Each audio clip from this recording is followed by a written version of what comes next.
participants and colleagues that will be presenting today. On behalf of Cochrane South Africa and the Medical Research Council, it is my honor to welcome you all to our second edition of the CSA virtual symposium. And as you have seen, that this symposium, the theme is that we're focusing on research evidence in a post-truth world, tackling information and misinformation and disinformation affecting healthcare decision-making. We recognize that the COVID-19 pandemic, there has been a hard work and a lot of work that has been done, but that has also been hampered by the increasing number of misinformation and disinformation. And really the symposium today is to take stock of what are the strategies and what has been done by many others that are here today in terms of tackling misinformation and disinformation, because that would help us to better prepare for the next pandemic. The symposium has plenary session, and the symposium has got poster sessions and workshops. So I encourage all the participants to attend as many sessions as possible, because this is something that worth us debating and engaging on, because we will be informed at the end of this symposium. With those few words, I would like to officially welcome you all to this symposium, and I will hand back to the chairs of this plenary session. Thank you so much, Tamara and Solange. Thank you, Dudu.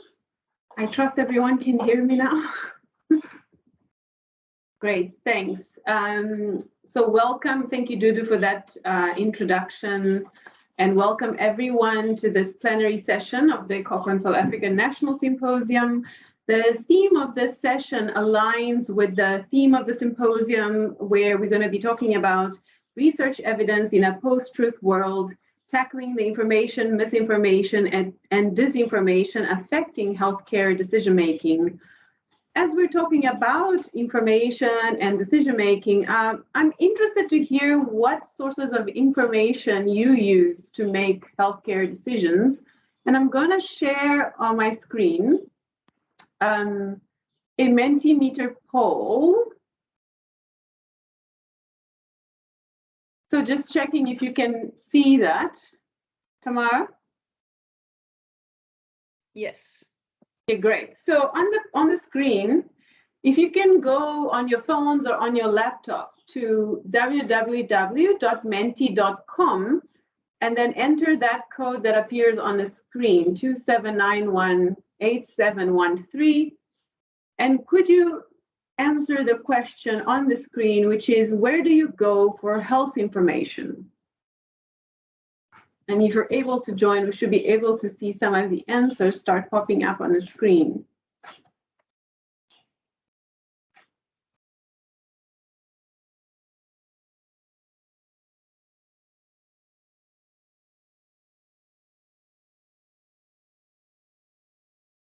Let's see if people are able to access it.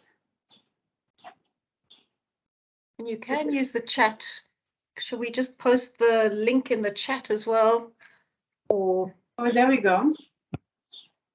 So yes, Tamara, please do. So we're coming to see some options. So Google, I'm sure a lot of us do that.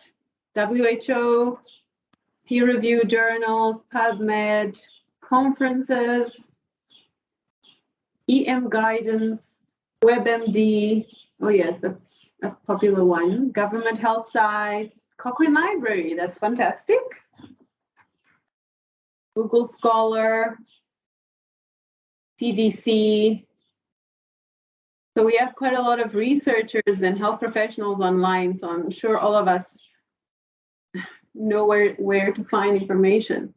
Up to date, fantastic. So I still see Twitter. Yes, a lot of people still get information from Twitter. We also see Daily Maverick, so local news.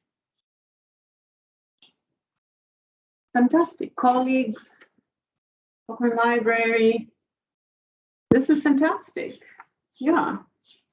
Thank you for participating in that. That's great. So we can see trusted sites, public health organizations. So there's a lot of places where we can actually get information about health and healthcare and what treatments we should pursue. And so let me just stop sharing that. Thank you so much for participating in that. So we can see there's a lot of places where we can get information, and not all of them are reputable or credible. And us as scientists often also are not the best people putting out there the clearest information for people to use and help them make decisions. So I'm hoping that today we'll be able to tackle this issue and discuss this issue on misinformation and information and how that helps us or how that affects our healthcare decision making, and that we'll get interesting perspectives from the 4 excellent speakers that we have planned for the session. And so in the session, we'll have each speaker talking for about 15 minutes with some interaction with you along the way. And then we're going to have at the end a panel discussion where we're going to highlight and revisit some of the points that they've touched on or they raised during the presentations. We welcome questions from all of you, so please do add them to the chat, and we'll address them at some point during the session. And so now I'm going to go and introduce our first speaker, Emma Thompson, who's going to set the scene for us a little bit.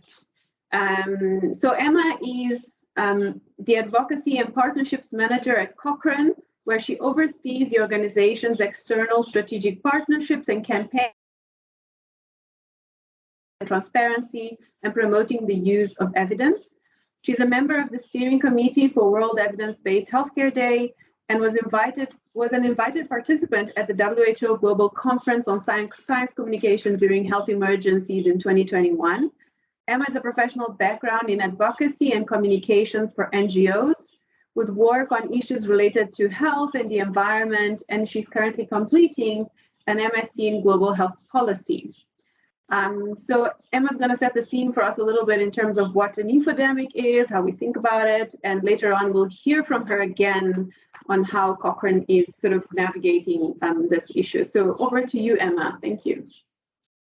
Thank you very much, Solange. Can I just check that you can see my slides and me, maybe, and hear me as well? All good? Okay, then I will proceed. 1 second to set that up. Perfect. Hi everyone, it's really good to be here, and thank you so much to the organisers of this session, Cochrane South Africa, particularly to Tamara and Solange for having me. I'm really delighted to be on this wonderful panel. So as was mentioned, my name is Emma Thompson and I lead on Cochrane's advocacy and partnerships work. I'm going to speak for a moment now on the kind of infodemic to set the scene of the session, and then you'll hear from me later on when I'll talk specifically about the Cochrane side of things. My declaration of interest is on this slide, that I work for Cochrane. So infodemic as a term has been around for a while, and the slide here shows the Google search trends for the term between the end of 2018 and the end of 2021. So you can see quite obviously there was quite a spike in spring, summer 2020 as people were Googling the term much more. And I'd like, before I really begin my talk, to turn to you actually and ask for your perspective. So in the chat, if you could maybe share a word or two that comes to mind when you hear the term infodemic, it would be really interesting to see what comes to mind. So I'll give you 1 minute now, and maybe I should stop presenting so I can see what the comments are. So yeah, what comes to mind when you hear the term infodemic?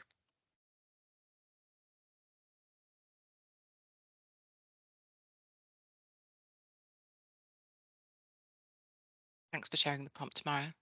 Great, information overload. That's a good one. Mass information, epidemic of information, false information, death. That's an interesting one. Confounded information, a lot of information at one time, some terrible, some excellent.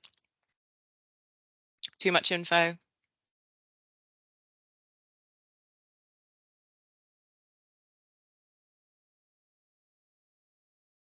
Dearth of information. Interesting. This is great. Mostly unreliable information. Interesting. Misinformation. An excessive amount of information about a problem, typically unreliable, spreads rapidly, makes the solution more difficult. Pandemic of information overload.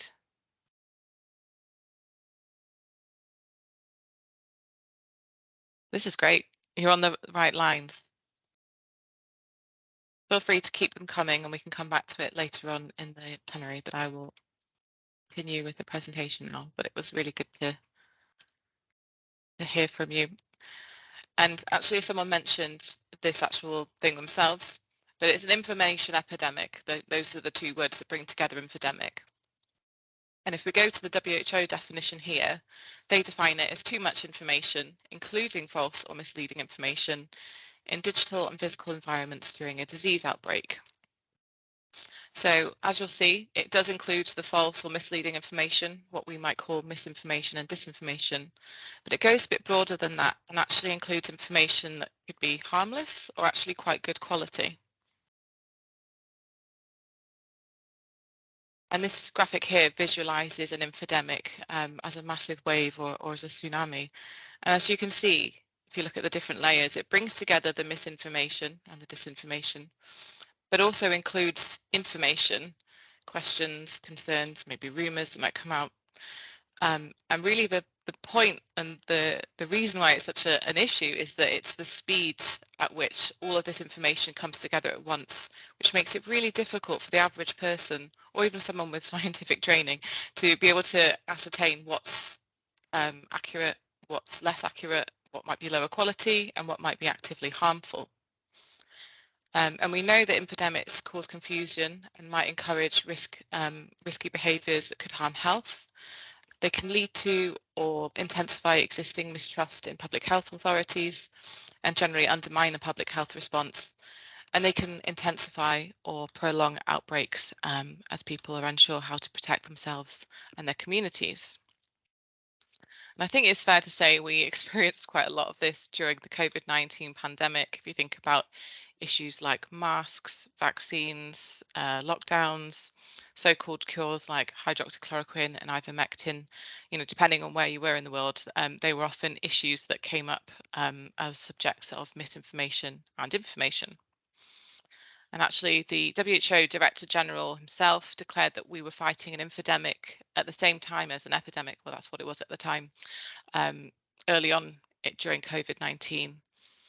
And around this time as well, 132 countries around the world signed onto a high-level declaration about the COVID-19 infodemic, which really called for action and leadership on this issue.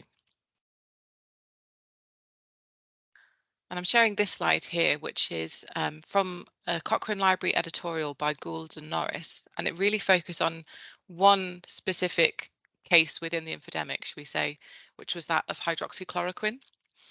And it's a timeline of events from kind of about 6 or 7 month period in 2020 that goes into the saga around hydroxychloroquine. So on this graph, the items in red refer to statements, public statements, events, and media kind of events. If it's in blue, it's relating to publications or retractions of publications, and in green, we have national policy changes. And I would really recommend the editorial as being worth a read, as it shows the interplay of these different things. For example, this all really started off as someone sharing a non-peer-reviewed Google Doc, which then got picked up on Twitter, which then, got brought into high-level political statements and then resulted in policy changes, actually. And so this is having real-world policy implications. We're probably still counting the consequences of this in terms of harm to people and in terms of research waste. But there's also a lot of research that has been done in terms of communications, that it's much more difficult to correct someone who has been led to believe a fact, or what they think is a fact, than to teach someone something new. So there's a lot of people likely out there that still think that this is a wonderful drug that is being maybe hidden from us in terms of the COVID-19. So it's quite a serious issue and very complex in terms of addressing it. So how do we tackle infodemics then? This slide and the next slide aren't to present the kind of absolute answer, because I don't have that, but there are a number of ideas going and practices happening. And this is from a framework which was done by someone called Gunther Eisenbach, who is a researcher who actually coined the term infodemiology in the early 2000s. And he's proposed that there's a framework with 4 pillars to it in terms of tackling infodemics. The first being accurate knowledge translation. The second being a strong knowledge refinement and filtering. And I think that one in particular is quite interesting for us at Cochrane, though all of these are likely relevant too. Another one is building health and information literacy. And finally, monitoring and social listening. So really listening to what people are saying and concerned about and responding to them as well. There's also a growing field which is called infodemic management, and that really aims to enable good health practices through 4 main themes. Some of these I think overlap with the themes in the previous framework as well.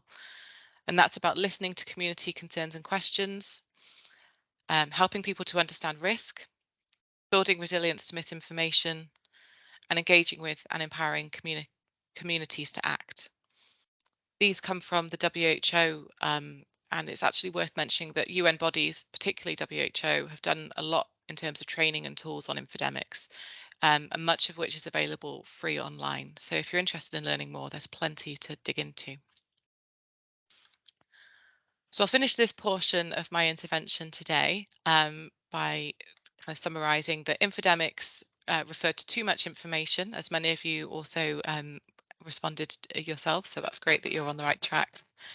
That includes kind of good and bad information, and these often occur alongside outbreaks and can make the outbreaks really difficult to manage. Infodemics are complex to mitigate, but we've got some current practices that include listening to people and responding to concerns, building health literacy and resilience to misinformation, and engaging with and empowering people. And I think my fellow plenary session speakers today will be presenting different projects and initiatives they've been engaged with that draw on some of those themes. So hopefully I've set the groundwork for them, but you'll hear from me later on. And yeah, thank you for now. Thanks so much, Emma. Yeah, absolutely great. Thanks for setting the scene for us. And if there are any quick questions, clarifying questions, we can take. So I will look for hands, but I'm also going to invite Sarah Cooper up to just project your first slide and make sure that's working. So the session outline is really, you know, Emma set the scene, but she'll come back a little bit later to tell us about some of her project work specifically with Cochrane and the advocacy they've been doing around managing and engaging. That seems to be working. Sarah, are you there? Yeah, great. So it's my great pleasure, and you can put it on presentation mode. Yeah, that's perfect. Sarah Cooper. So many of you may have heard her poster presentation earlier, but what we've asked Sarah to present and share with us now is about the kind of broader issues using vaccines as the case study of information, misinformation, and hesitancy, and speaking to some of the evidence from the perspectives of people, programs, and others. And I think you'll tell us more. But Sarah's a senior scientist here, an expert socio-behavioral researcher, and she's also affiliated with the University of Cape Town. So we're happy to have you here, Sarah. Over to you. Thanks so much, Tamara, for the introduction. I hope you can see my slides and hear me all okay. So yeah, thanks, Tamara. My presentation is titled Vaccine Information, Misinformation and Hesitancy. What can we learn from the evidence? So in this presentation, I want to make two kind of arguments here. So the first is that vaccination decision-making, like many other healthcare decisions, is shaped by additional and more complex dimensions beyond information and misinformation. And the second argument I want to make is that how people interpret and in turn respond to different types of information and misinformation about vaccination is really shaped by broader social contexts and relationships. So I'm going to make these arguments by drawing on the body of research that myself and colleagues have been involved with over the last few years, which is really focused on understanding the social and behavioral drivers of vaccination views and practices. So specifically, I'm going to focus firstly on some of the insights we've gained about COVID-19 vaccine hesitancy from the various studies we've conducted in South Africa. And then some of the insights we've gained about routine childhood vaccine hesitancy from a recent Cochrane qualitative evidence synthesis that we've conducted. So since the start of the pandemic, myself and colleagues have been involved in various studies, which have all kind of had the shared broad aim of understanding the nature and drivers of COVID-19 vaccine acceptance in South Africa. I don't have time to go into the methods, but I provided the references on the slide if you're interested in knowing more. So just in short, we conducted a rapid review of surveys that have been conducted in South Africa investigating COVID-19 vaccine acceptance. We've also conducted a cross-sectional survey with healthcare workers in Cape Town to assess predictors of vaccination intentions. We conducted what we've called the vaccine study, which was a mixed method, community-based study that explored COVID-19 vaccine acceptance across 3 provinces in South Africa. And then finally, we've also conducted a large qualitative study amongst healthcare workers and also people living with non-communicable diseases to understand their views and practices around COVID-19 vaccination. So what have been some of the overarching insights from these different studies that we've gained about the nature and drivers of COVID-19 vaccine hesitancy in South Africa? So one of the most consistent findings across all of these studies has been the considerable amount of fear and anxiety people continue to still have about the safety and effectiveness of COVID-19 vaccines.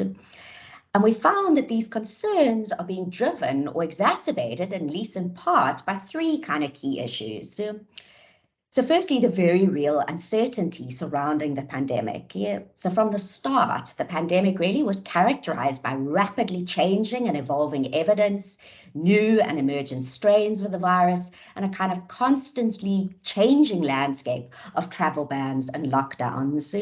And so all of this has generated, in many ways understandably, a huge amount of uncertainty and fear and anxiety for many people. And this includes about vaccines. People's trust in authorities during the pandemic has also been significantly undermined. And this has been due at times to ill-conceived and inequitable bans and also horrendous corruption scandals in the country. And so people, again, are somewhat understandably uncertain about what authorities say and what they promote.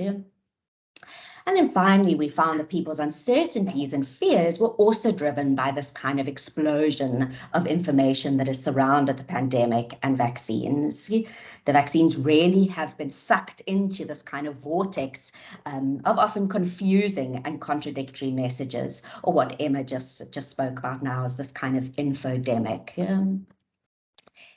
That said, another key insight we've gained is that COVID-19 vaccine hesitancy is driven by additional and more complex dimensions beyond misinformation, disinformation, and so forth. And so this relates to the third key insight that we've gained, is that COVID-19 vaccine hesitancy in South Africa is an inherently social process.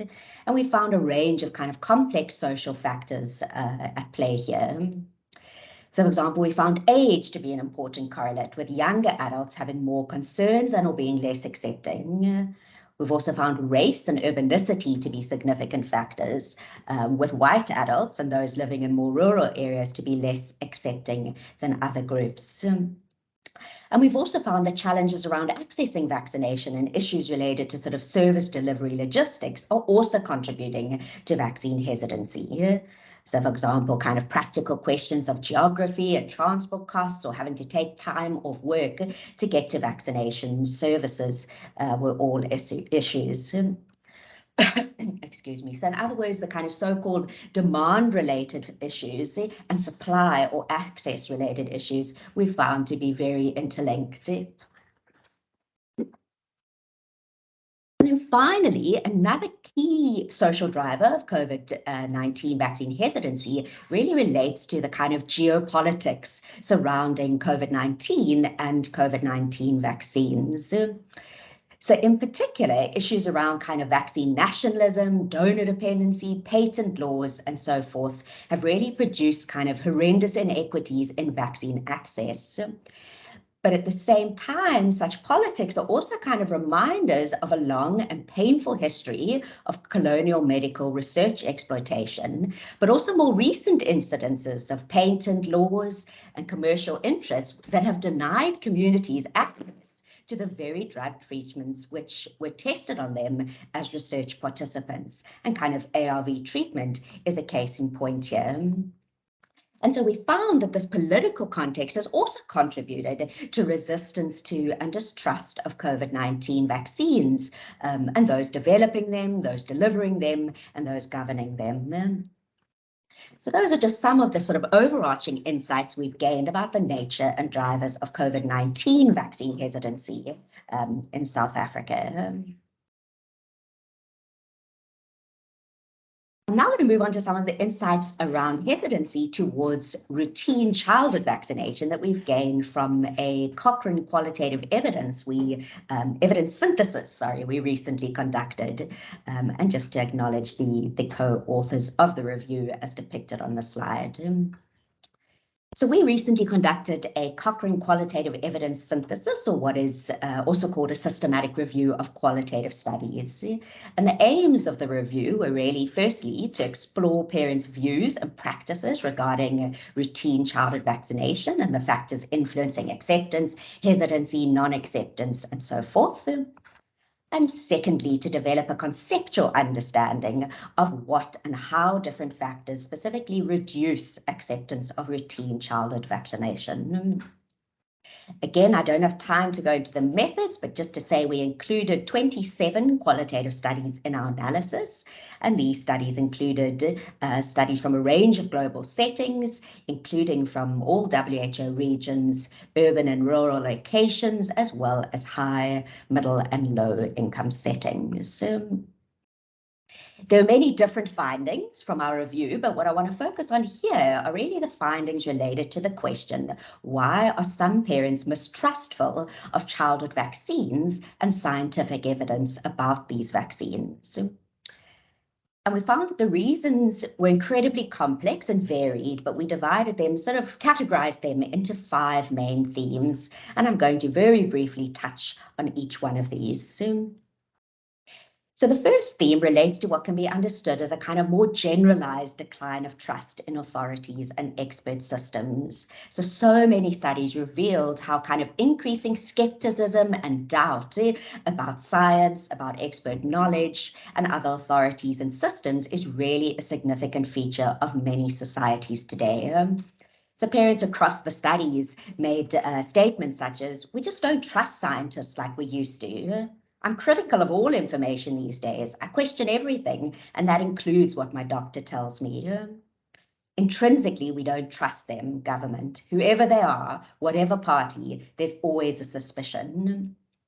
And so mistrust of vaccine information and in turn vaccines for many parents was really part and parcel of this kind of larger trend of general mistrust in experts and authorities. A second major theme related to concerns about the perceived agendas and interests underpinning the expert systems implicated with vaccination. Many parents were particularly concerned with what they perceived as the financial interests underpinning vaccination programs, and especially the financial interests of the pharmaceutical. And they really thought that these financial interests are tainting vaccination systems. So, for example, as one mother from a study in Canada said, some of the reasons for my reticence towards vaccination come from the fact that vaccines are produced by drug companies that have, yes, an interest in health, but above all, commercial interests. Third major contributor towards mistrust of childhood vaccines and scientific evidence about them that emerge really relates to the kind of interactions parents described having with frontline healthcare workers and professionals. So many parents in the studies across kind of diverse contexts and populations really described having negative engagements with healthcare professionals. So more specifically, they described incidences where they'd raised their concerns or asked questions or expressed their opinions about vaccination and other issues to do with healthcare. And in turn, they felt, and the kind of words they used, patronized or intimidated, or responded to in ways they experienced as disrespectful or condescending or disempowering. Other parents spoke about feeling like they had been pressured or emotionally manipulated into vaccinating their children by healthcare workers. And what the studies revealed is that these kind of negative engagements may lead parents to distrust healthcare professionals and the kind of vaccination advice or information that they provide. So as one parent from a study in Australia said, my GP, she was so rude and dismissive. Each interaction like that erodes my trust further. A fourth major theme that emerged was really the role of current or past controversies or scandals related to vaccination specifically, but also kind of health-related issues more broadly. And the studies revealed many different examples of kind of health-related controversies and how these negatively impacted on trust in childhood vaccines and information provided by authorities. So, for example, the well-known Wakefield MMR controversy, but also things like debates over genetically modified foods, the Pfizer-Trovan clinical drug trial, the polio vaccine boycott, and many other kind of scandals and controversies. And what our review found was that the occurrence of such scandals, but most particularly how people felt that they were handled by authorities, led some people to feel deceived by authorities. And this in turn led some people to question whether those in power actually have their best interest at heart, and therefore to be skeptical of the kind of initiatives offered supposedly for their benefit, such as vaccination. So it's captured by one parent's comment in a study from the UK. Because of their history of government mismanagement of public health issues in this country, I think a lot of people are very suspicious when the government says, oh, there's nothing to worry about, don't worry. A final theme that emerged in our review was really the issue of social exclusion, and specifically how experiences of social exclusion can provide a kind of fertile ground for mistrust of vaccine-related information and for vaccines. So, for example, experiences of social exclusion really can rupture trustful state-citizen relations, and this can lead excluded communities to be mistrustful of authorities and the initiatives they promote. So as one parent in a study from Nigeria said, we're looking for medicine in the hospital to give our children, and we can't get this. But this polio vaccine, they're following us to our houses to give it to us. I don't trust this polio vaccine. We also found that experiences of social exclusion can really generate a climate of alienation and anger towards authorities. And this in turn can lead excluded communities to really resent being asked to vaccinate when so many of their other basic needs and priorities are neglected. So in these kind of cases, vaccination may be rejected and even rumors spread as a form of resistance against authorities. And in some cases, it can be used as a kind of bargaining tool for communities to have their principal concerns and priorities addressed. And while this might be seen as sort of counterproductive, it is arguably a strategic and potentially desperate response to oppressive contexts where lives and livelihoods are fundamentally threatened. Yeah. So in conclusion, I want to return to the key arguments I indicated at the beginning of this presentation. So I hope I've demonstrated how vaccine decision-making is shaped by additional and more complex dimensions beyond information and misinformation. We as a medical and scientific community often give a lot of weight to the role of information, misinformation, disinformation, and so forth when it comes to healthcare decision-making. So when people don't take up a particular biomedical intervention, we often interpret this as ignorance or lack of information or misinformation. And the common assumption is that this can be addressed by providing correct and more scientific evidence. And yet the findings from our research really suggest that there are many social and political and structural and economic and historical root causes to vaccine hesitancy that are not information related.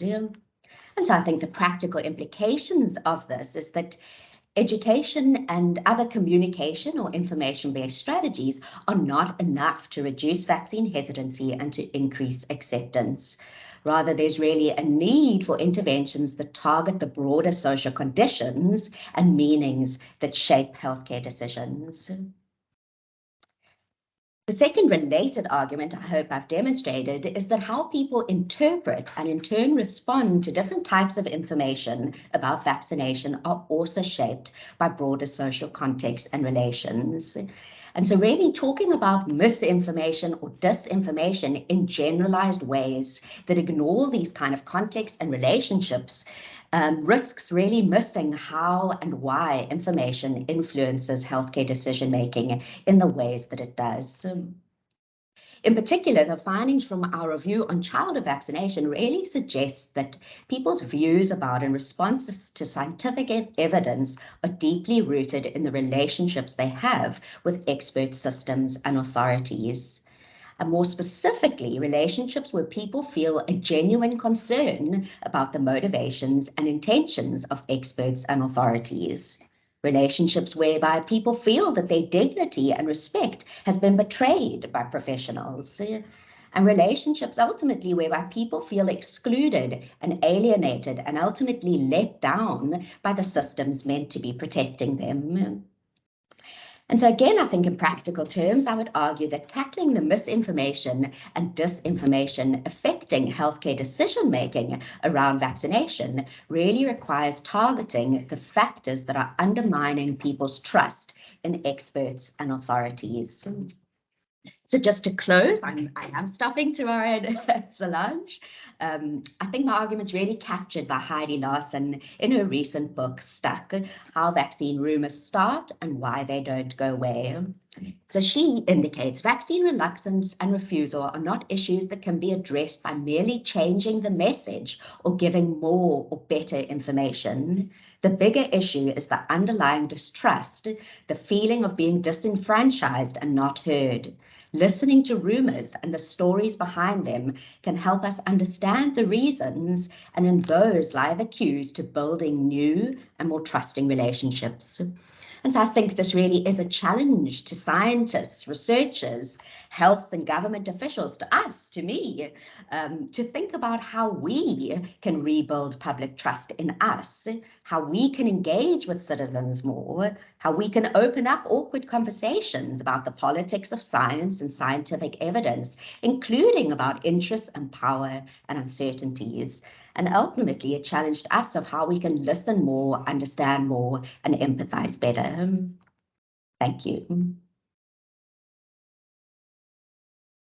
Thanks, Sarah, for that excellent overview of the research evidence and also the opportunity to open up awkward conversations. Perhaps we can have some today.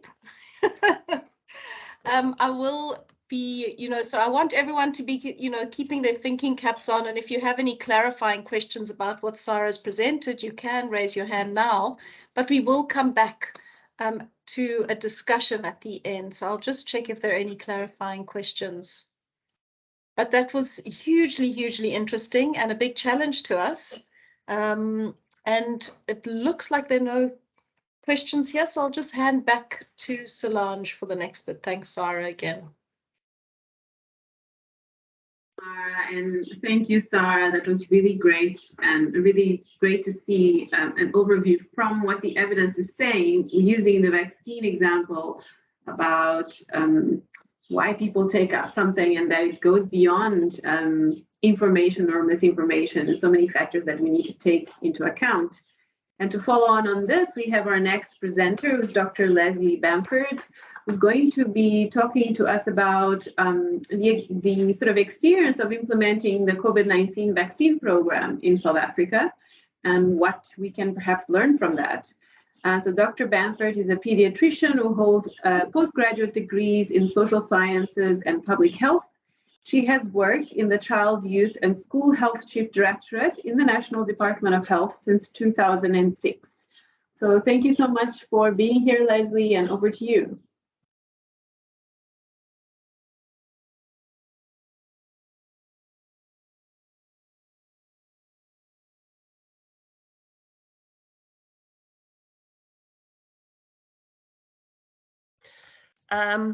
Can you see me and hear my slide? Can you hear me and see my slides? I can see your slide and I can hear you. Perfect. So thank you very much, and good afternoon to everyone on the call. So as Solange has correctly said, I will be talking a little bit about COVID-19 vaccine implementation in South Africa and some of the lessons that we've learned, particularly talking about some of the challenges in managing and implementing a large program in the context of an infodemic. It's really a case study and I think a reflection on some of the lessons learned, and hopefully will, will lead us to some useful discussions, because I think this is really an area where we're all learning. We need to learn the lessons and we need to make sure that we do better next time. So just Leslie, sorry, just to say you're not in it's not in slideshow mode yet, or on our side. Okay, I think I must stop sharing and share again. Just wait. Apologies, everyone.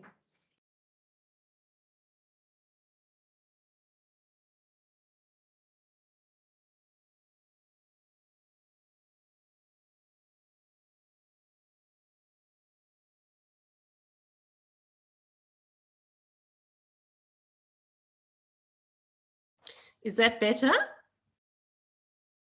If you can click on the slideshow, is it? Yeah, sorry, from my side, it's definitely in slideshow. Maybe it's showing a separate screen if you're using more than one screen. No, I'm only using one screen. Okay. Okay. I'm not sure what should I quickly go out and try and come back in? I think it's fine to go on with the.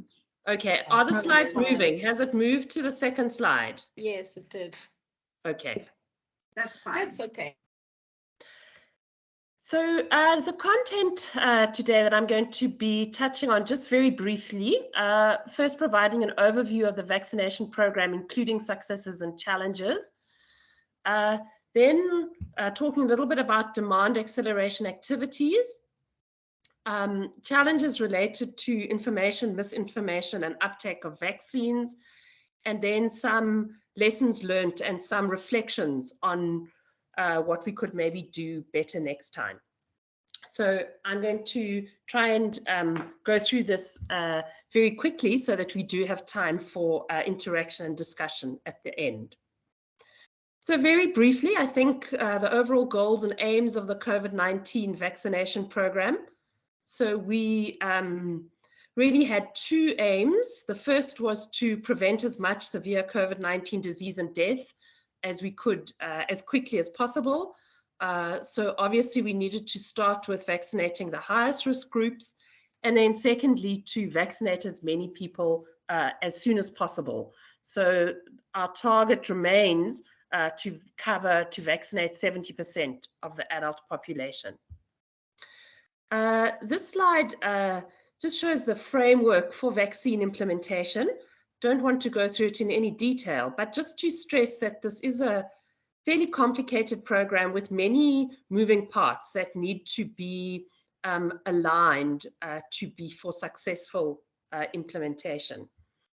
And we really conceived of implementation in 3 phases. The first phase being a phase when limited doses were available, a second phase where large number of doses would be available, and a third phase where we would shift to vaccination through routine services. And broadly, I think these phases this is how the program has unfolded. Phase 1 was really about preparation and launch of the Sisonke study with health workers being vaccinated. So that really ran from late 2000, when the Vaccine Ministerial Advisory Committee was established, until May 2021, when we moved into phase 2, the vaccine rollout. And now we're really in phase 3, which is about consolidation and sustainability. So if we look back, or if you look at the vaccination program, I think everyone would agree that it's really a story of a glass half full or half empty. We have had significant achievements. We have administered 38 million doses. And we were able, during the rollout, to very successfully increase, very rapidly increase the number of doses that were being administered, to a point where we were administering close to 200,000 doses per day. However, the downside is that despite moving into a period where supply was not an issue, we have only been able to vaccinate just over 51% of adults in South Africa, so well below our target. It must be said that we have been successful in targeting the most vulnerable with much higher coverage rates. I'm not sure if you can see in the slide, of 73% in people 60 years and older, but much lower rates, only around less than 40% in younger adults.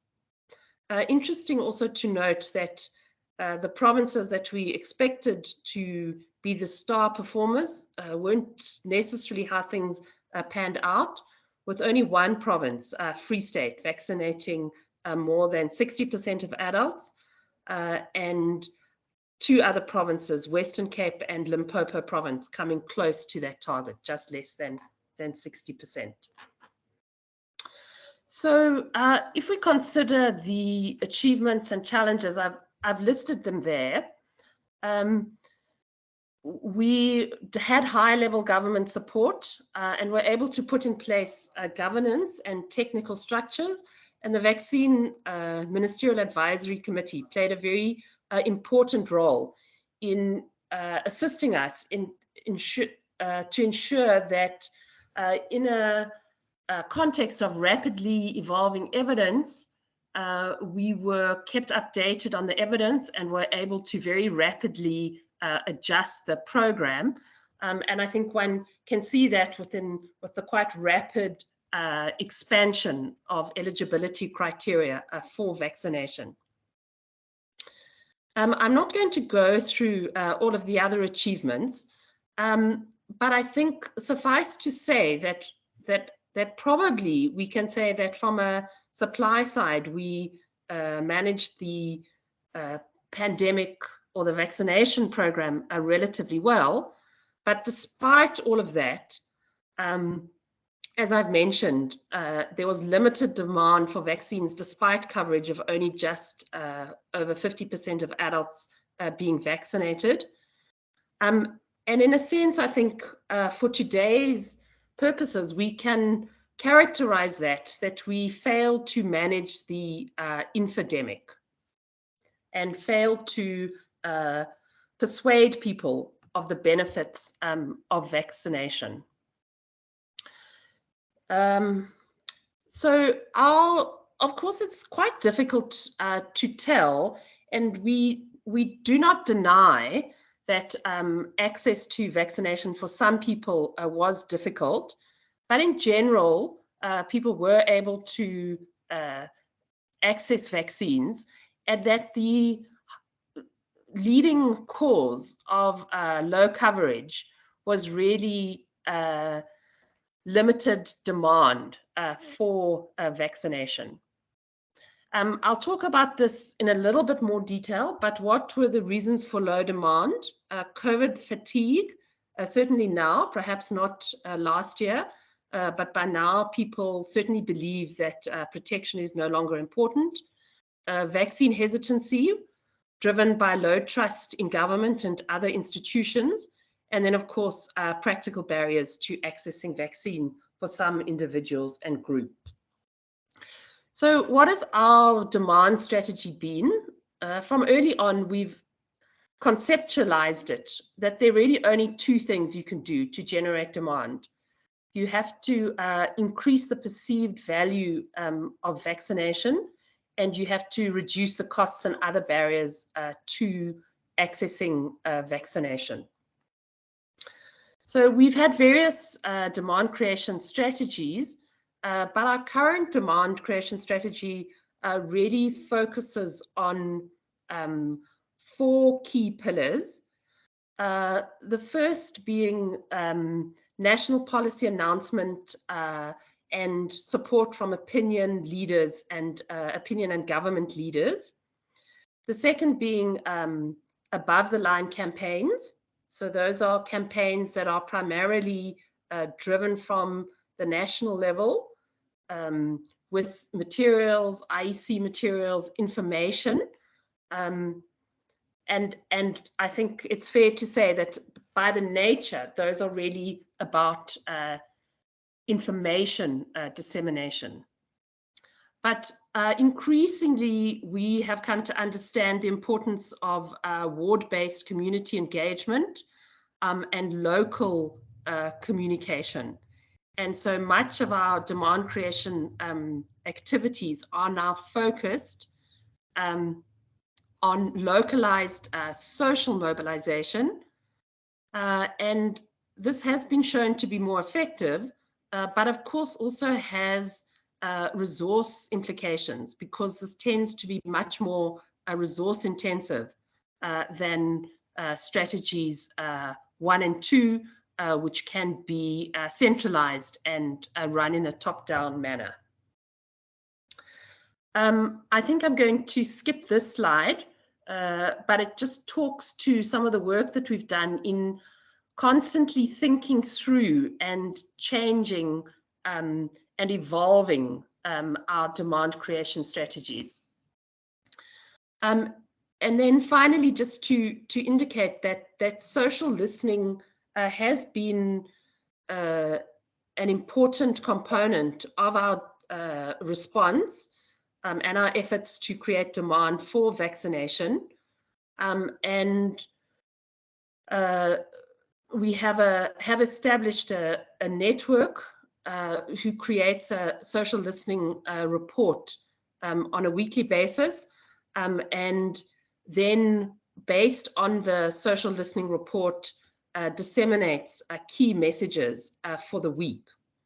And I think this is a valuable system that has been established, but again, we need to think through how we can use it more effectively.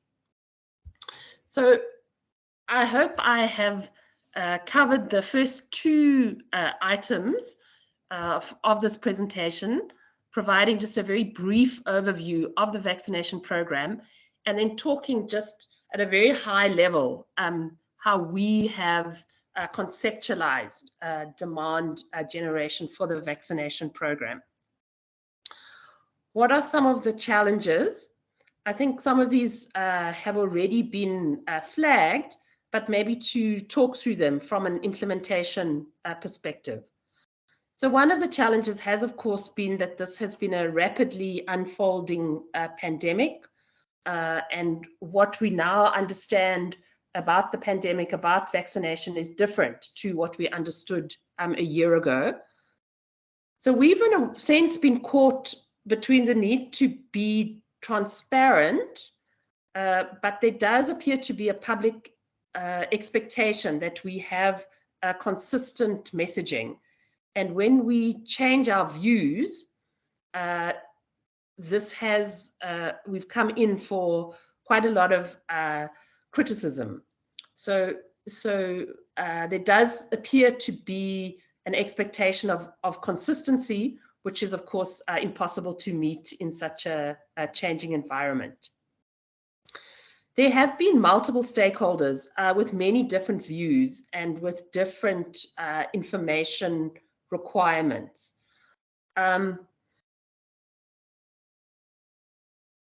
But with an expectation of tailored information. And I think probably when we started off, we had too standard an understanding or a package of information, and we have increasingly understood the need to tailor information. Something that has been of particular concern to me is the lack of support for vaccination from healthcare workers.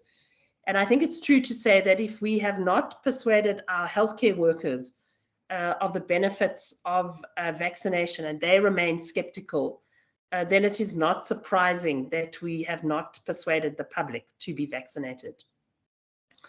Also, early on, when we were going through a period of some confusion around procurement of vaccination during the preparation, the voices of the vaccine eager were the most prominent.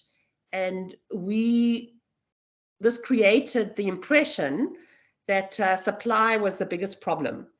And looking back, if we made probably our biggest error in the vaccination program was being sucked into this belief that everyone was just waiting for vaccines to arrive, and then everyone would line up and come forward to be vaccinated.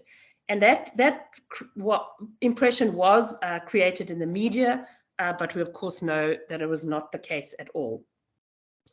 There has been a lot of misinformation, especially on social media, and certainly as a department, but I think as a health sector in general, we have very limited capacity to respond and address fake news and misinformation, particularly on social media. Another compounding problem was non-disclosure agreements demanded by manufacturers. There was a very asymmetrical relationship between vaccine manufacturers and the department who was procuring vaccines. And essentially, if we did not sign up to the non-disclosure agreements, we would not have been able to procure vaccines. And that remains a problem. And then I think we've talked a lot about low trust in government. There was confusion regarding procurement of AstraZeneca vaccine. We were going to vaccinate with AstraZeneca, and then that was stopped at the last moment. We've talked about some of the scandals, violence in KwaZulu-Natal. So when we started vaccinating, KwaZulu-Natal was the best performing province. But following the violence in July of 2021, the vaccination program never recovered. The role of politicians was very controversial. We were initially advised that it was very important to have politicians supporting and promoting vaccination. And that did happen. The president and other high-ranking politicians were involved. But the feedback that we then received was that for many, this was considered to be inappropriate.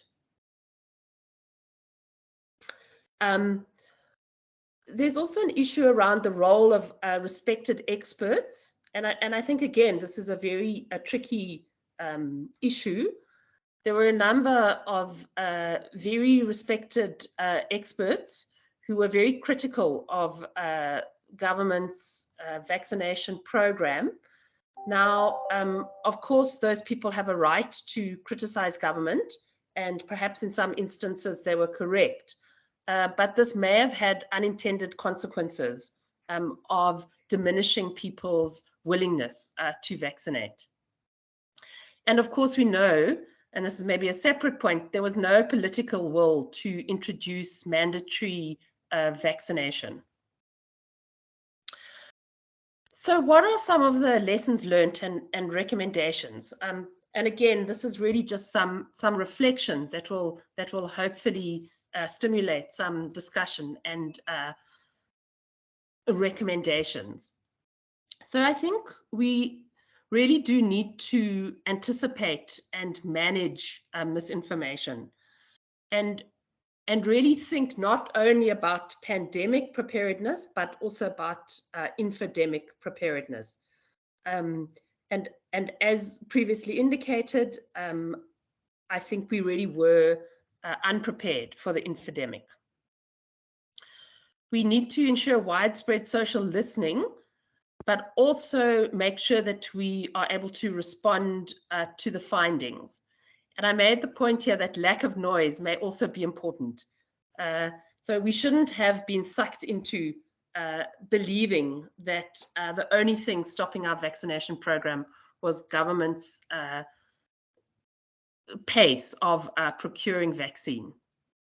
We need better understanding of the role of social media and strategies to counteract misinformation. And we need better understanding of how to implement and monitor socio-behavioral interventions. And I think these are some areas where researchers really need to assist us to not only understand what are the drivers of vaccine hesitancy, but what are some of the interventions that can be implemented to overcome that. And then one of the real challenges is to develop and maintain capability to rapidly respond with a multi-channel segmented response.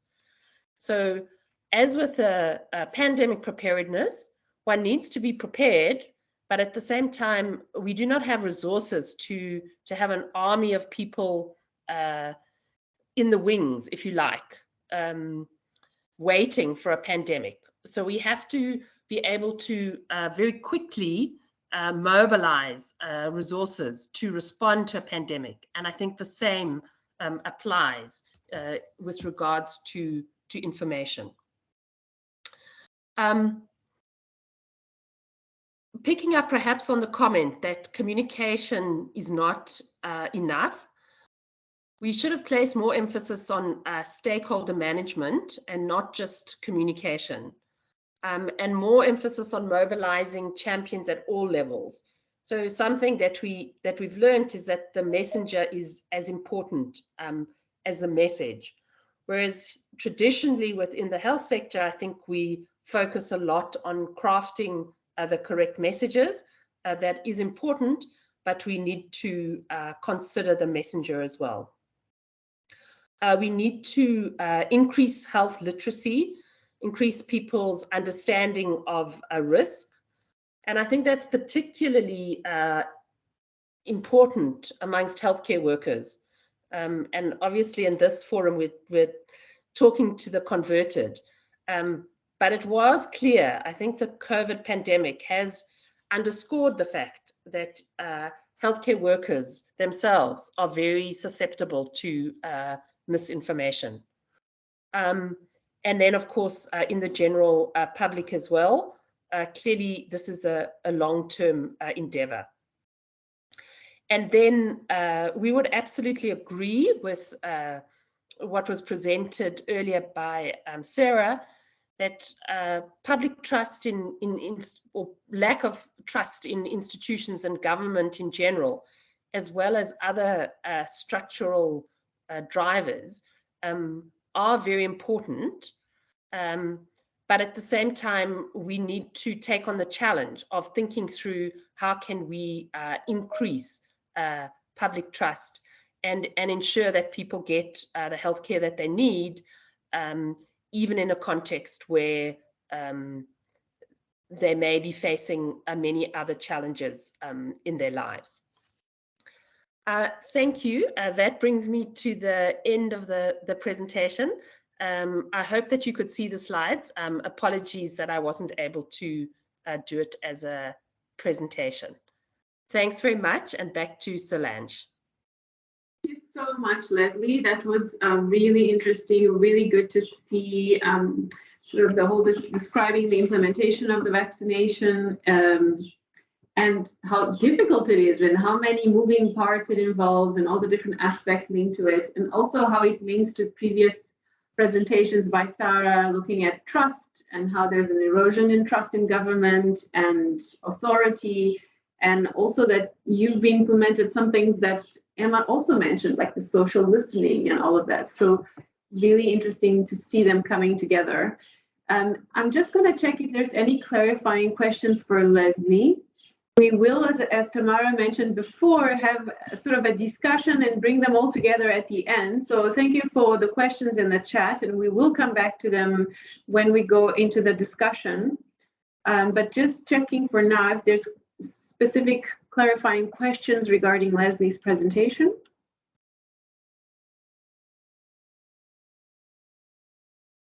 So then, if not, I'll hand over to Tamara to introduce the next speaker. And please do keep those questions coming in the chat. Thank you. Thanks. That's great. Oh, yeah. So that's great. We've got some questions coming in, and also from me, thanks, Leslie, for also very frank. I think these are the kind of conversations we need to have. We're all wanting to move in the same direction of better health and healthcare and better services. How do we get there? Only together. So thanks for that, and I'm looking forward to the discussion. I would like to introduce our next guest, Tasha Koch, Dr. Koch, and who'll be speaking about her public engagement work, and she'll really give you a better description of all of that. But I think really to say that Tasha co-founded Ewoza with a conceptual artist, so we're bringing in a different perspective over here. The organization operates at the intersection of public engagement, youth advocacy, science communication, and skills development. So merging the biology of infectious diseases with its social impact and trying to engage with and effectively engaging with communities. So I'll hand over to Tasha. We can see you and you're in slideshow mode. And yeah, we look forward to hearing from you. Good. Can you hear me okay? Is that all fine? I thought I'd just turn my camera on to say hi to everyone and to say thank you very much for inviting me. I think this is a really interesting meeting, and thank you very much to Sarah, Emma, and Leslie. I think a lot of what I'm going to say is probably going to reinforce and echo what you've already said. So some tough acts to follow. But yeah, it's really good to be here. So I'll give a bit of my talk and then take some questions afterwards or any comments. But yeah, thank you very much for the invitation. So I'll just turn my video off so that it saves the internet connection in case anything goes wrong. So I'm Dr. Anastasia Koch, or Tasha, and I sort of take anesthesia in my research capacity. So I'm trained as a molecular biologist, and I still have an honorary position in medical microbiology at UCT. But I'm also the co-founder of a public engagements organization called Ewoza. And as Tamara mentioned, that was co-founded with an artist. And I'll talk a little bit about that as I carry on the talk. So I thought I'd give a little bit of an intro, an outline of the talk. So I thought I'd give a bit of an intro to Ewoza and what we do, because I think it's important to understand some of the data that I show. And then talk a little bit around our engagement strategies during COVID-19. And then show you some actual data. And so maybe at this point, it's a good idea to make it clear that we're we're implementers rather than researchers, as there was us. So we implement projects, but a lot of the data that we've generated is to look at how, either to guide how we implement projects or to see if our projects are working. So unlike the previous speakers, we're not, a lot of this is not formal research, but I think the implementation is really important as well. So a little bit of intro to me, that's me in my TV lab suit, because no one actually believes I ever did lab work. And as I said, I actually trained with Judy Zile under Prof. Valerie Mizrahi and Digby Warner. And so I've known Judy for a long time. And she actually is the chair of our board. So it's really nice to be here in her research environment. And as I said, during my PhD, I formed collaboration with an artist called Ed Young, and we established Dewaza. We established it as an informal project that was always going to be something that we did in addition to our formal either arts career in the case of Ed or my scientific career. But the projects and the organization grew, and I think there was a real appetite and interest for this kind of engagement work. So we were incubated within the Institute of Infectious Disease and Molecular Medicine at the University of Cape Town. And as I said, between 2013 and 2019, we implemented multiple informal and distinct engagement projects, all with a common theme of engaging young people with biomedical research rather than health information, because we felt that there were a lot of people doing good provision of health information, and we had a niche in biomedical research. And then in 2020, right before the COVID pandemic hit South African shores, we were awarded a Wellcome Trust Discretionary Award in Public Engagement. And that allowed us to transition from a grouping within UCT into an independent NPO. So I've told you a little bit about our background, but what do we actually do? So as I've said, and as Tamara introduced, we operate at the intersection of public engagement, youth advocacy, science communication, and skills development. And we do this to bring the biomedicine of disease together with its social impact. We see our participants as active partners, so that's really important as a value for the organization. We aim to facilitate access to accurate information. Importantly, rather than just information, to encourage debate and dialogue and conversation, to tell stories and represent health and disease in a contextually relevant way, and importantly, to develop capacity within the creative industries for health engagements in the local setting.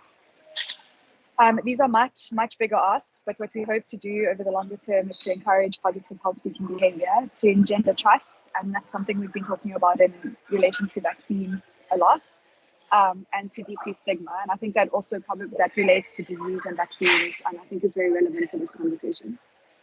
So I thought I'd also acknowledge the team. We're a small team, but everyone plays a really important role in the organization. So I thought I'd just acknowledge everyone's work without going into detail because there isn't time. And then also just to say thank you for our funders and support networks that have supported our work over the last couple of years. So what do we actually do? And I think this is where it becomes more relevant to the discussion that we're having here. The first thing we do is documentary production. And we had started establishing the organization independently as COVID happened. And we had planned all these in-person workshops. And then all of a sudden, from March of the first year, we were locked down. So we really had to amend our programming and our ideas. And one of the things we decided to do was to start making documentaries together with our trainees who are based in Khayelitsha around what people thought about COVID in Khayelitsha in the very early days of the pandemic. So at this stage, no one was really looking at how people in townships were thinking about this very new disease.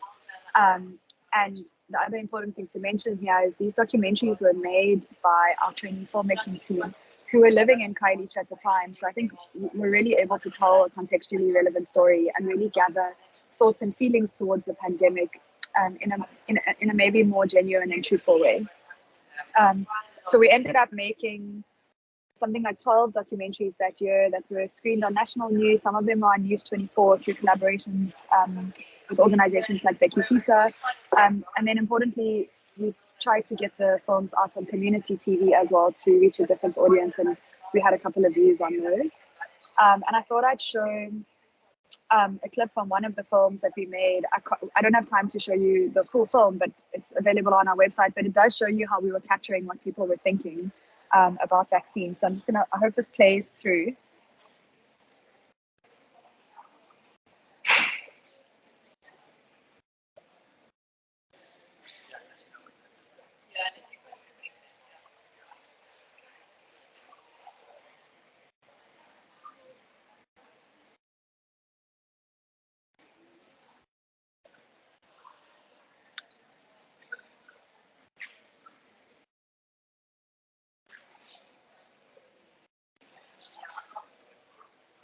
So that's just a clip from one of our films, really getting a sense of what people were thinking about vaccines, but also to be used as a tool in workshops so that people could start discussing their feelings around vaccines, and that it made being fearful of a vaccine okay, so that those kinds of fears could come into the open and be discussed. Sorry, so I'm going to go to the next slide. So the other thing that we did, because we realized we were capturing a lot of thoughts and feelings towards vaccines, we wanted a space to put accurate information out there. So we started making COVID informational animations, and we ended up translating those into Setswana, Afrikaans, Xhosa, and Sepedi, and that was through a collaboration with Sunshine Cinema. And I thought I'd show one of those quickly around the pandemic.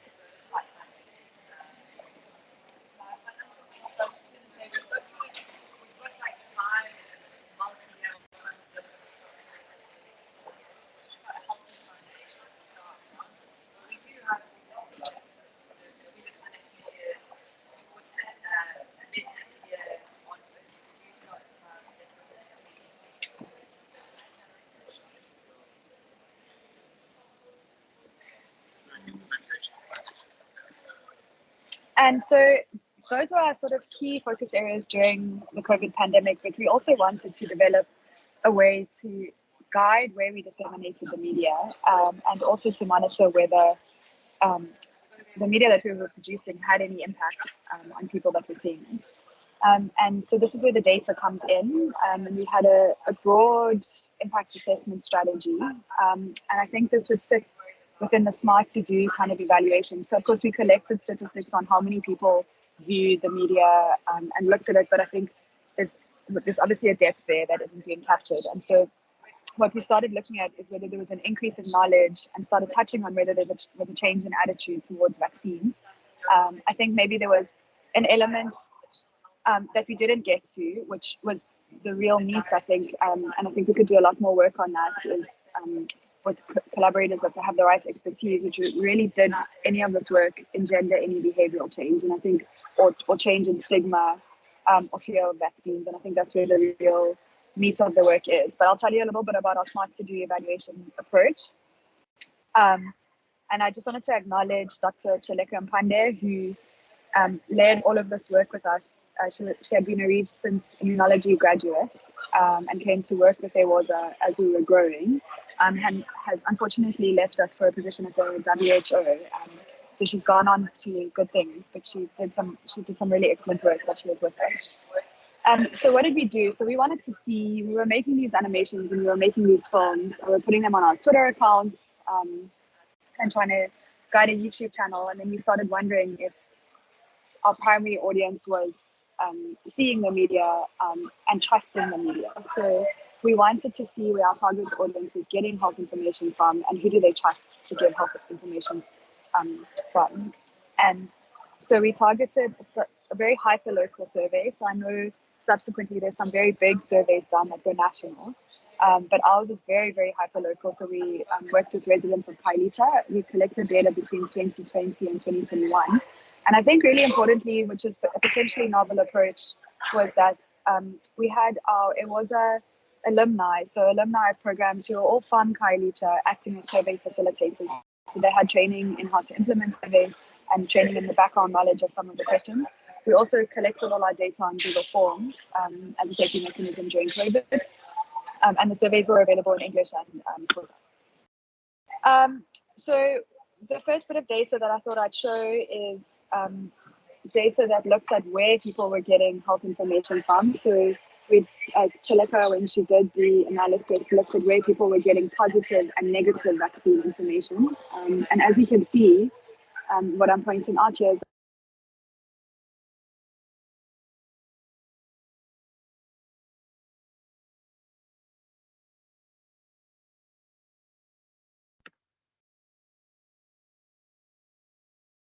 Sasha, I think you just muted yourself. oh no, can you hear me now? Yes.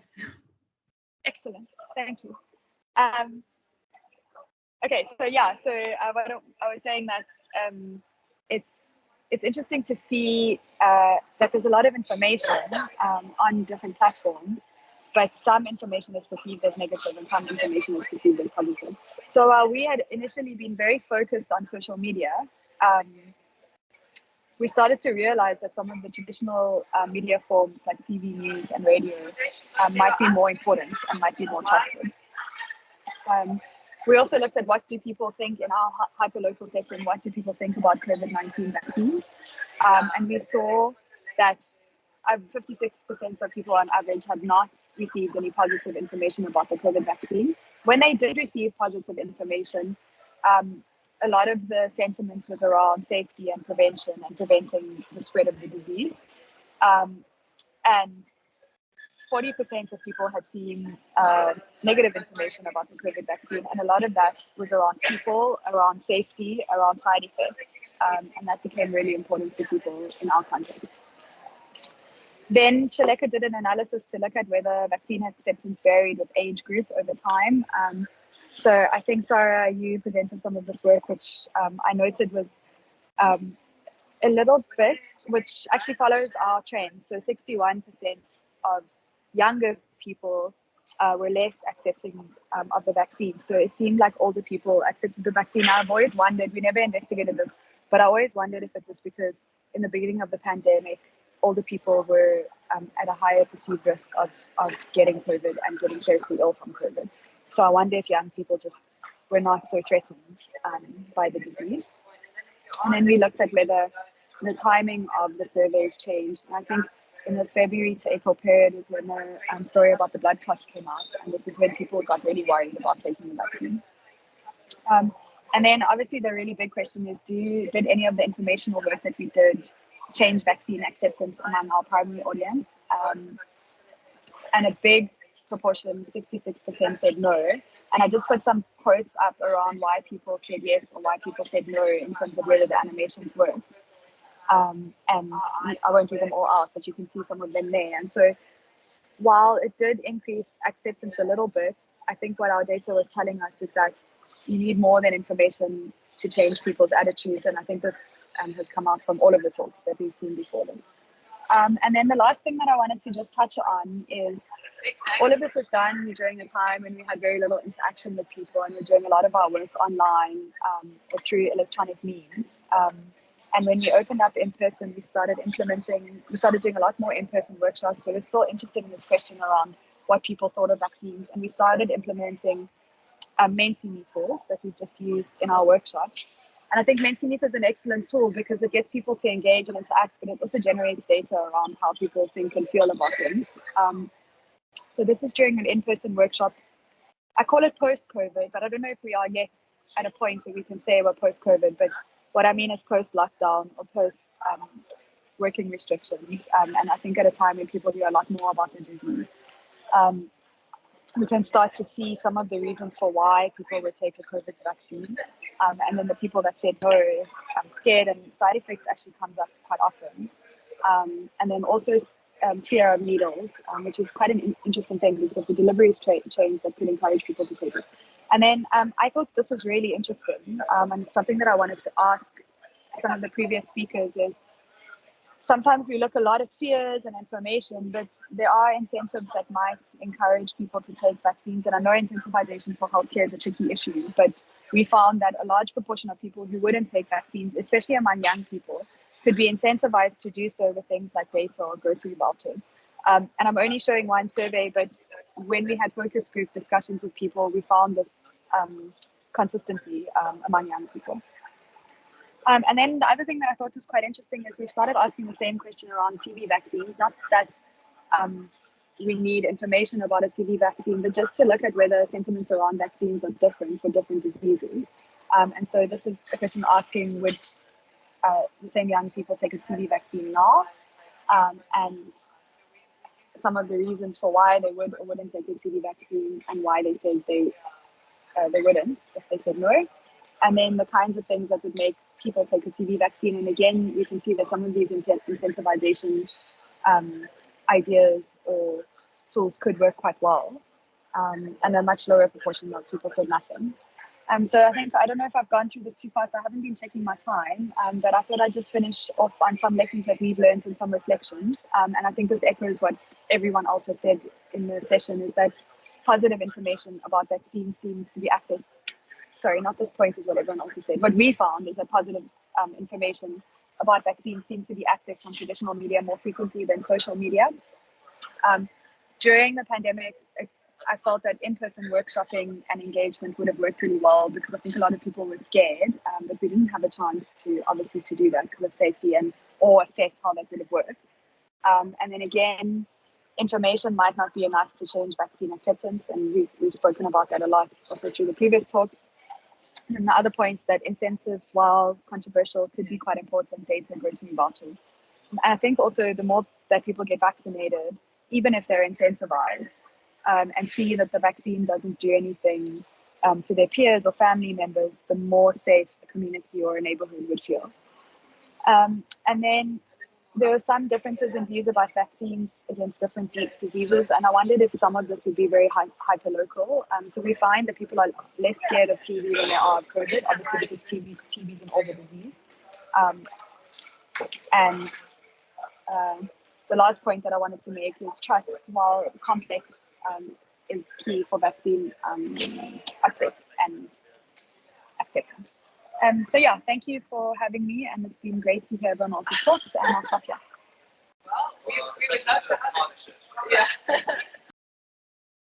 Thanks so much, Tasha.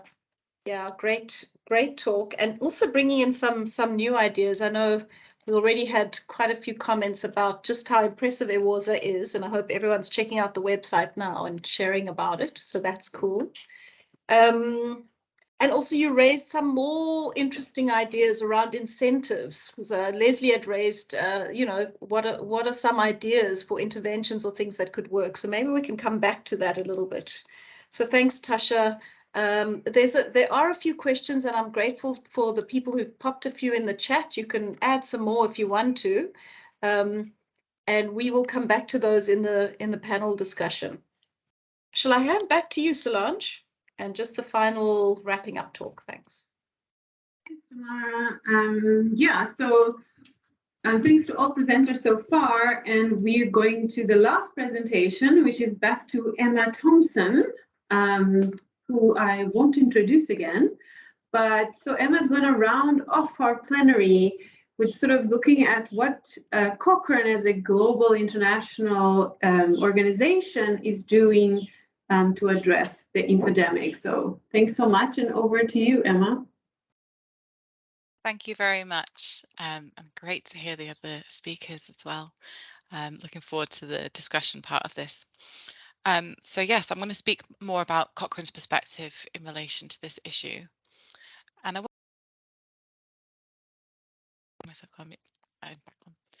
want to first begin by considering Cochrane's position within this landscape.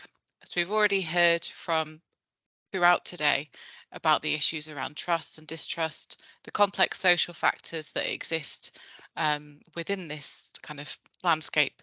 But also, if you look at the research side of things alone, we've heard a lot about how COVID broke the evidence pipeline. We saw the rate of publications soar. We saw quality varying massively, problematic studies, huge amounts of research waste undoubtedly, and evidence synthesis really struggled to keep up. We also saw research findings released by press release from drugs companies, and we saw preprints that came out without the usual level of scrutiny and review. And while there's pros and cons to releasing information in this way, I often saw when those were reported in the media or in social media kind of lacked the caveats about the stage of the research process that those publications were at. So when you consider these issues alongside the vast need for quick, good quality information, how messaging the public and decision makers dealt with uncertainty, and how messages changed as more was learned, you can see how mis and disinformation really took hold, and trust wavered. But in spite of all these challenges, I think it also showed the value of having rigorously assessed good quality information. And I just want to highlight a couple of examples from Cochrane here. and not to embarrass anyone from the author team that might be on this call. But one I wanted to highlight was the hydroxychloroquine review that actually won a prestigious prize for useful and trustworthy communication, the Harding Prize last year. This came with an accompanying editorial that I actually referred to in my earlier presentation about hydroxychloroquine and the infodemic saga. But actually that editorial concluded that there was never a greater need for this kind of rigorous appraisal of evidence and subsequent communication. And another one that I wanted to highlight was our ivermectin review that came out and is actually our most talked about Cochrane review of all time, and is in the top 5% of all research outputs scored by Altmetric ever, I think.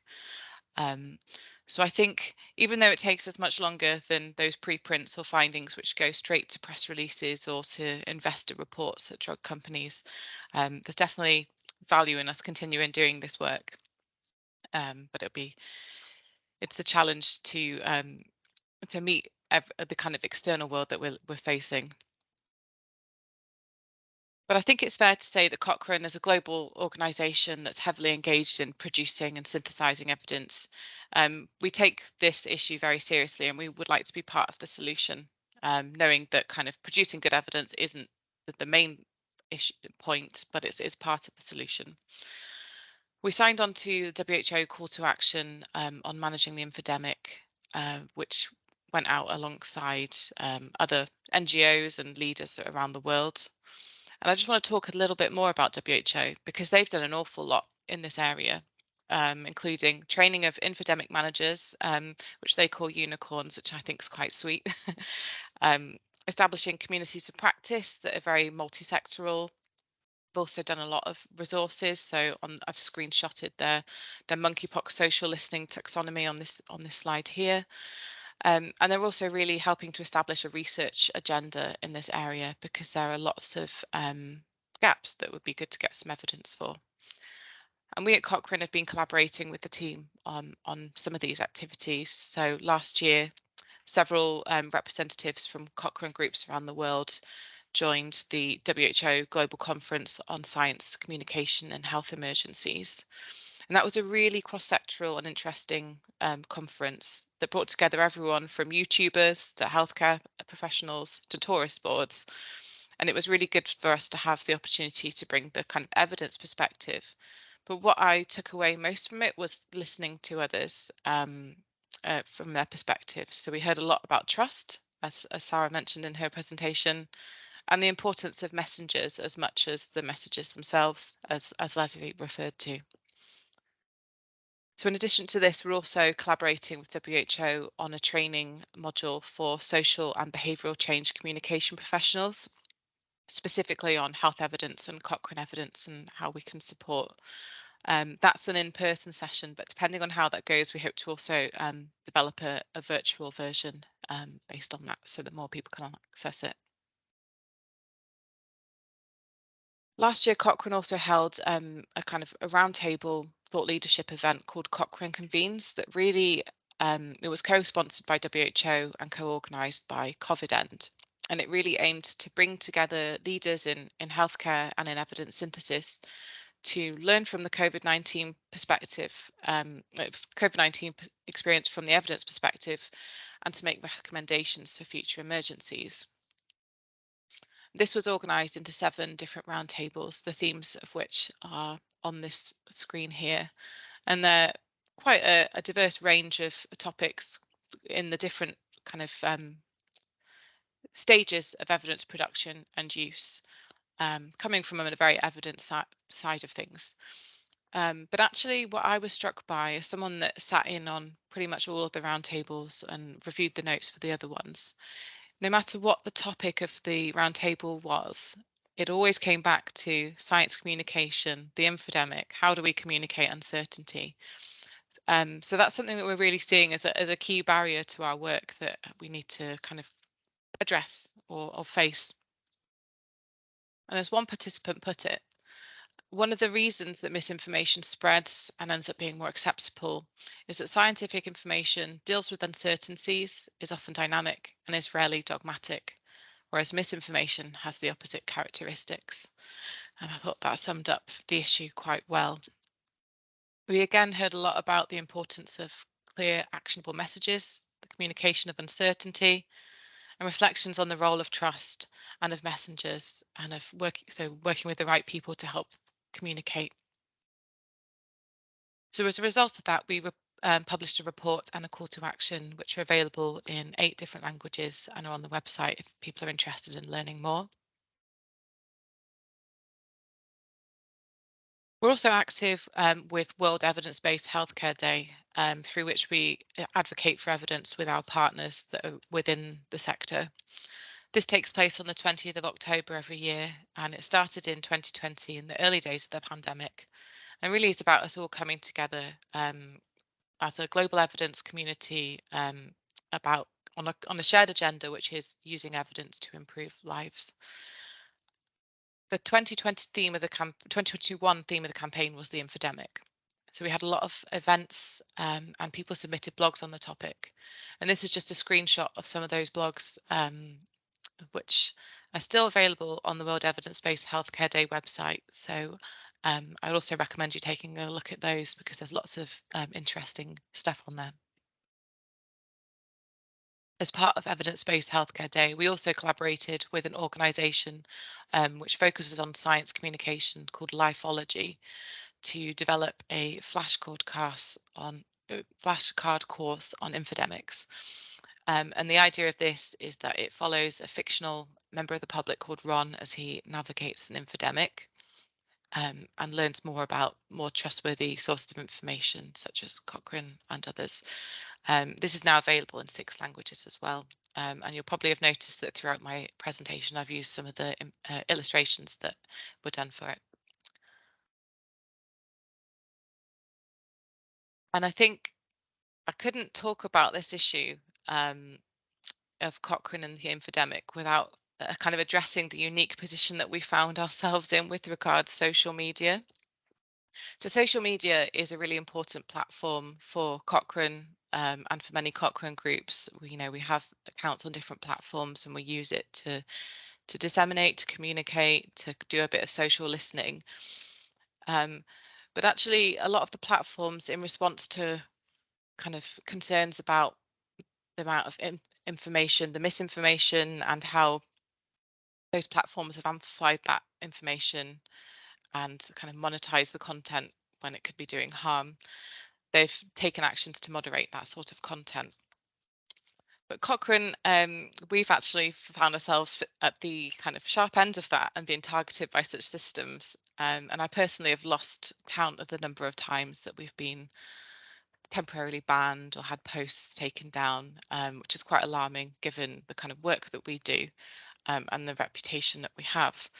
So I've just to share a few examples of that in the last year or so. This one is very, very ironic. So it's a Twitter post celebrating the Cochrane review team winning that prize for useful and trustworthy communication. That was marked as misleading by Twitter and therefore couldn't be replied to, shared or liked. So it was basically limited in terms of kind of reach it could have. This one's from Instagram. So our post on the ivermectin review was removed multiple times. And that was a review that found no evidence to support the use of ivermectin for COVID-19, but still found to be in violation. So it was taken down. And then we have a video from YouTube that was removed that was also about ivermectin. It was a presentation on the kind of integrity and ethics in relation to the production of that review, which was found in violation of the guidelines and removed from the platform. And I know that the BMJ has also experienced similar issues with Facebook. For us, in each case, sometimes it was a lengthy review process, but we were able to manage to get those posts or our accounts back to normal. But for me, it does raise some concerns about censorship of papers or reviews, which might be perceived as challenging, And it really calls into question for me also the role of these companies as arbiters of information, especially if they don't have transparent algorithms and decision-making processes. And those algorithms don't seem that good at picking up on nuanced scientific debate. So I think it comes back again to how you view the issue of an infodemic. Is it just a technical problem that you can just ban certain information, it will be fine, or is it much more complex and socially mediated? And I think it's the latter. So this is just something to watch out for, but it's all very complex and I don't necessarily have the solution. In summary then, I'll wrap up. I would say that Cochrane's got an important role to play in terms of providing and producing that credible information, and we've advocated for evidence in that context and will continue to do so. There are a number of resources and opportunities to engage in this area if you're interested. Again, infodemics are very complex to manage, and alongside the right evidence at the right time in the right format, which is kind of our mantra, we also need that trust, we need the right messengers, and we need to be able to communicate uncertainty, and we need to listen to people. And then finally, we have the kind of challenge of tackling that online disinformation in a way that surfaces good information still, which I'm not really sure how to address, but we have time for chat now in the conversation part. So thanks again for your attention, and I'll hand it back. Again, Emma, this was really interesting and really amazing to see what happens on social media with accurate information. So yeah, really thanks a lot. So, and I'm just gonna straightly hand over to Tamara, who's gonna sort of manage the panel discussion bit of the session now.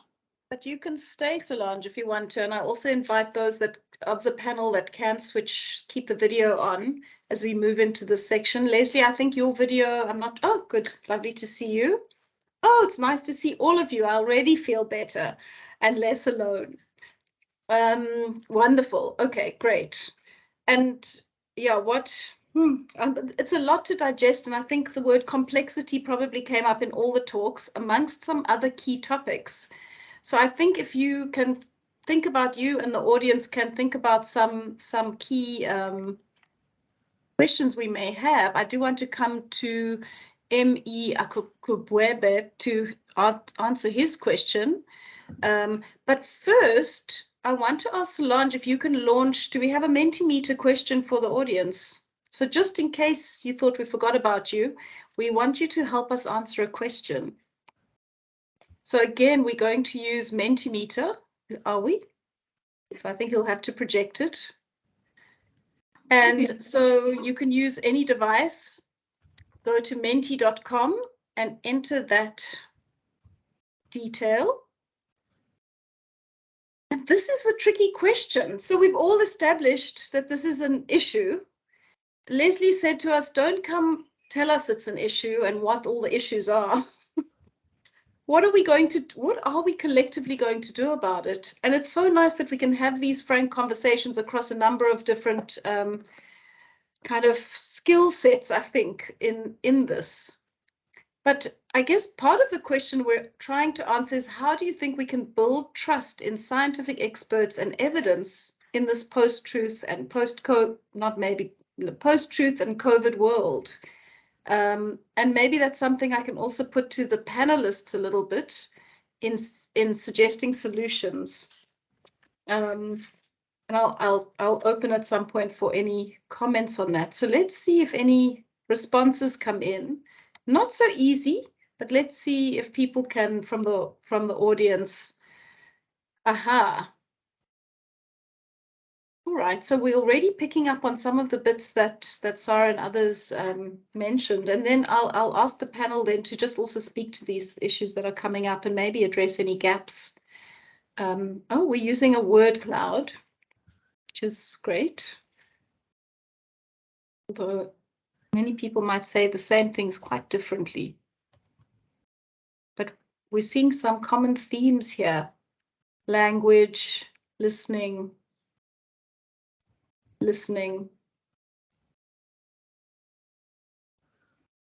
trust, allowing fear, plain language, honest communication. So maybe as this fills in a little bit more, I'll ask for any responses to this. Leslie, are you ready to go?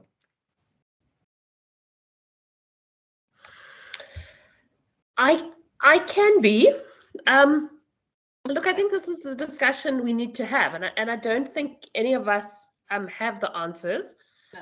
I think our experience is I'm looking at some of the answers that are coming up. I think simple language, local champions, need celebrity researcher. That's an interesting one. Active listening. So I think I think we know that some of these work, but I think we still need to build the body of evidence around what actually works. And I think there are some real issues around taking these to scale. Because ultimately that's what it's going to take. If we want to, for example, vaccinate 70% of people, we really need to do this at scale. So that would be my real concern. While others are thinking, let me talk a little bit about incentives, because that did come up, not directly here. So we did try incentives, and we did have incentives in place for people 60 years and older, the so-called Vuma vouchers. So people 60 years and older could get a grocery voucher if they're vaccinated. And that was in response to this finding that people were saying, we just, we can't afford transport, etc. So the notion was that, and we sidestepped issues around incentives by saying this was kind of reimbursing people for their time and their transport money, etc. It had a very modest effect on uptake. We saw an uptick, but it was extremely modest. But I mean, that's an example where I think there's not a good body of literature around using incentives in middle and low income country. So I think many of these issues do require collaboration between researchers and implementers. And I think we've come a long way in terms of guideline development in that area. But maybe this is the new frontier, some of these more socio and behavioral issues. Let me stop there.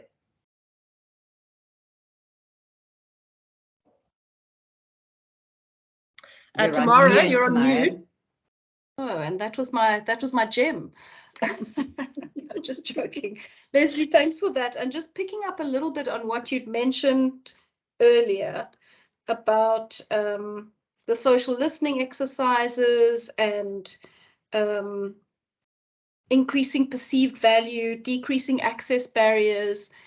So part of it was around disseminating messages. And I just wondered how, we know that that's important, but it's also expensive. And how much investment is there actually in having those kind of technical skills to do that communication at national or whether it's kind of, placed provincially? I know you spoke a lot about the kind of community and radio-based stuff, but are we funding it enough? What do you think? So I think the short answer to that is no. But that's a real problem in a resource-constrained environment. And that's something that I think we really need to.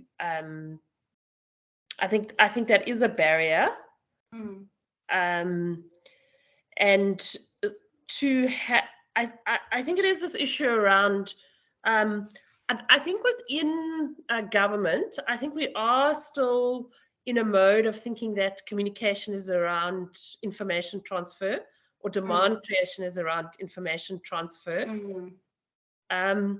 So I think there is a lot of work to do around shifting that mindset.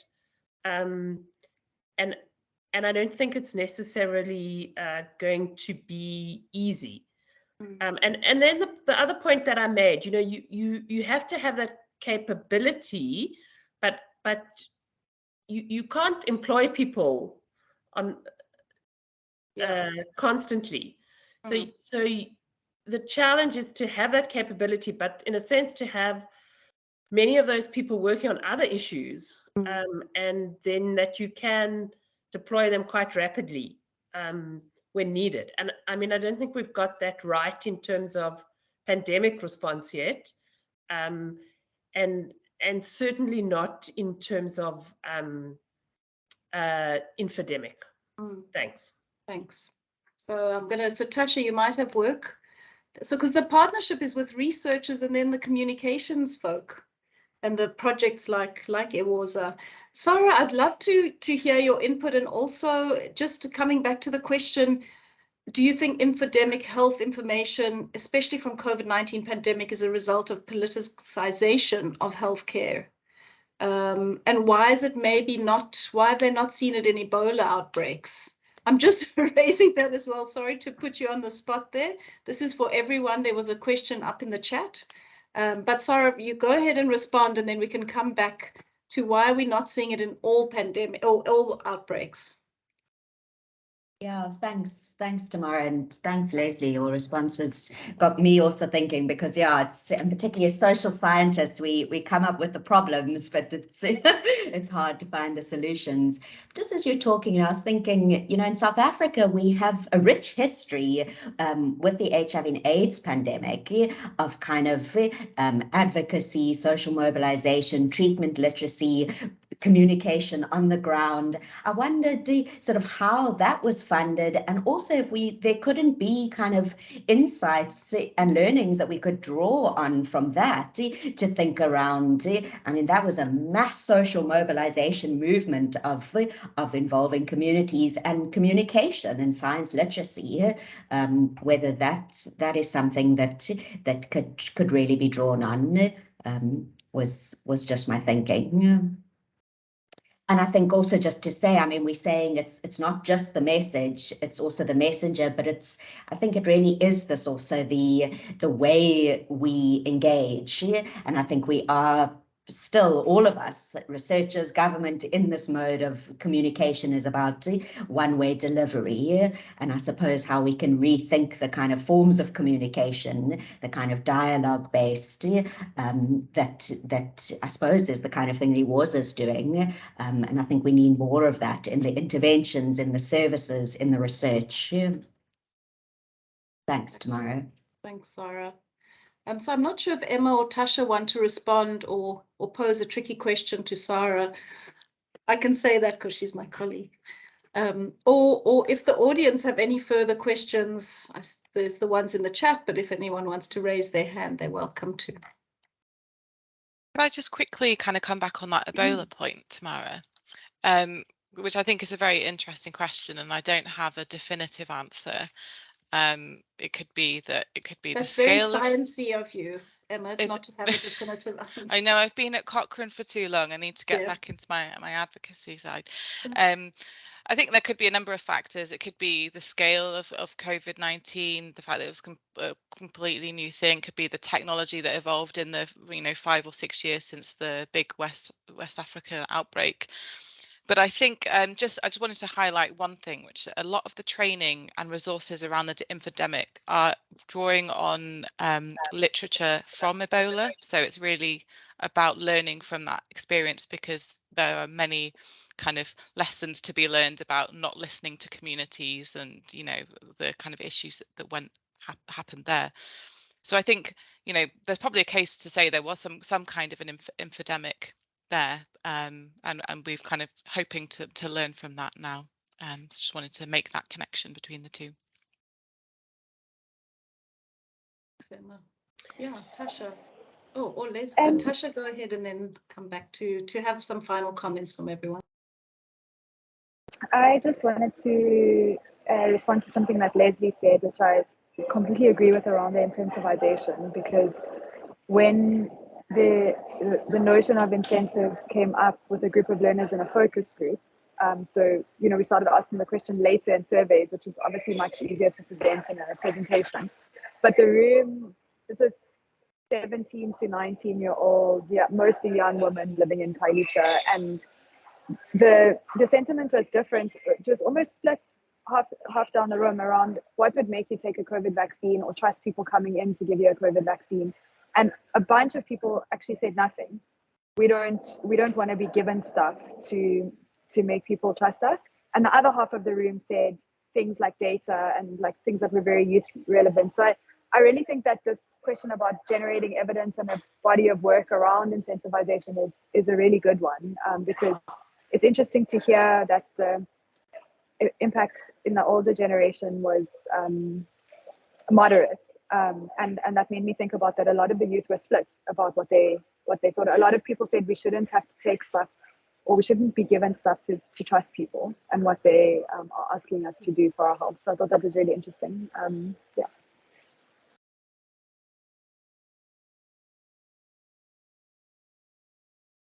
Thanks. Go ahead. So Tamara, perhaps if I could just come in on the HIV/AIDS issue, I think it's important. I think it would be useful to learn lessons from mobilization around HIV/AIDS.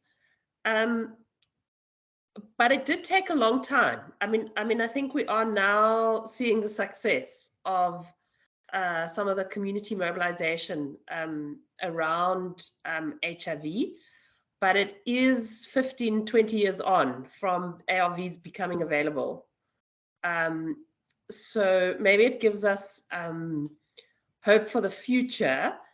But I think one of the challenges was just the kind of rapid, how rapid, the response needed to be.